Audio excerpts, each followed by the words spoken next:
أعوذ بالله من الشيطان الرجيم. بسم الله الرحمن الرحيم. يا أيها الذين آمنوا اذكروا الله ذكرا كثيرا وسبحوه بكرة وأصيلا. هو الذي يصلي عليكم وملائكته ليخرجكم من الظلمات إلى النور، وكان بالمؤمنين رحيما. تحيتهم يوم يلقونه السلام، وعد لهم أجرا كريما. يا أيها النبي إنا أرسلناك شاهدا ومبشرا ونذيرا وداعيا إلى الله بإذنه وسراجا منيرا. وبشر المؤمنين بأن لهم من الله فضلا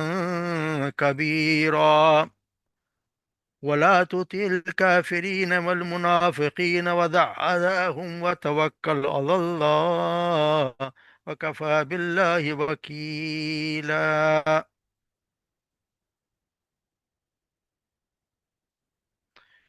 يا أيها الذين آمنوا أي ایمان والو اذکروا اللہ ذکرا کثیرا، اذکروا اللہ ذکر کرو اللہ کا، ذکرا کثیرا بہت زیادہ ذکر کرنا، وسبحوہ اور اس کی تسبیح بیان کرو، بکراتم وسیلہ صبح اور شام۔ والذی وہی ہے، ان یصلی علیکم جو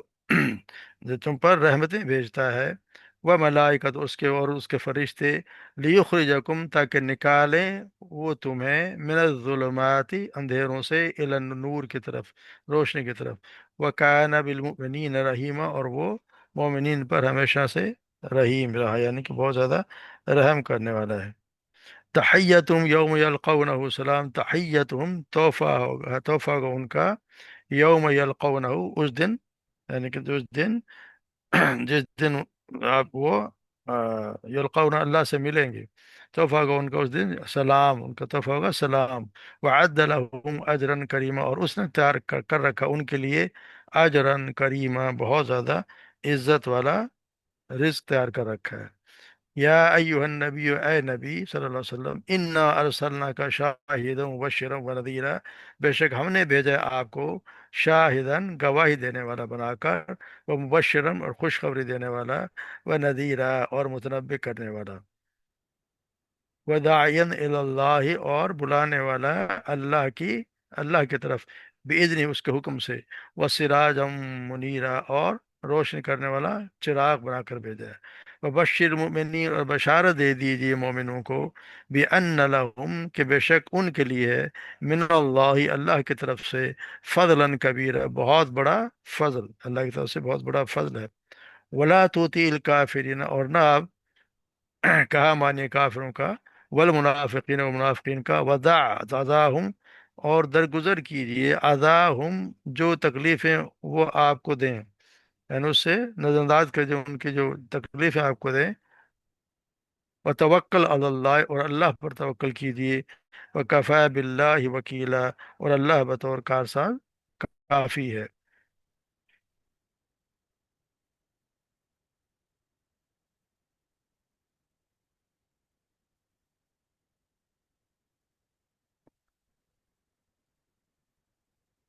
تو آج کے سبق میں ہمیں جو تعلیم دی جا رہی ہے، یا ایھا الذین آمنو اے ایمان والو، اللہ کو یاد کرو بہت زیادہ۔ اس آیت کی پچھلی آیت سے مناسبت اگر دیکھے، جب بیان کی ہے کچھ اہل علم نے کہ اللہ تبارک و تعالیٰ نے مسلمانوں کو حکم دیا ہے کہ جب زینب رضی اللہ تعالیٰ عنہ کے نکاح جیسے معاملات میں منافقین اسلام کے جو دشمن ہیں ان کے جب طعن اور تشنیع کا سامنا کرنا پڑے، تو پھر ان کے ساتھ ان سے الجھنے یا انہیں برا بھلا کرنے کے بجائے اللہ تعالیٰ کا ذکر کرو اور اس کی تسبیح کثرت سے کیا کرو، اس سے تمہیں اطمینان بھی حاصل ہوگا، اور اس سے اسلام پر استقامت بھی ملے گی، اور فتنے کا دروازہ بھی بند ہو جائے گا۔ یہ اللہ تبارک و تعالیٰ نے خاص طور پر ذکر فرمایا، ذکراً کثیرہ، یعنی بہت زیادہ ذکر کرو اور صبح و شام ذکر کرو۔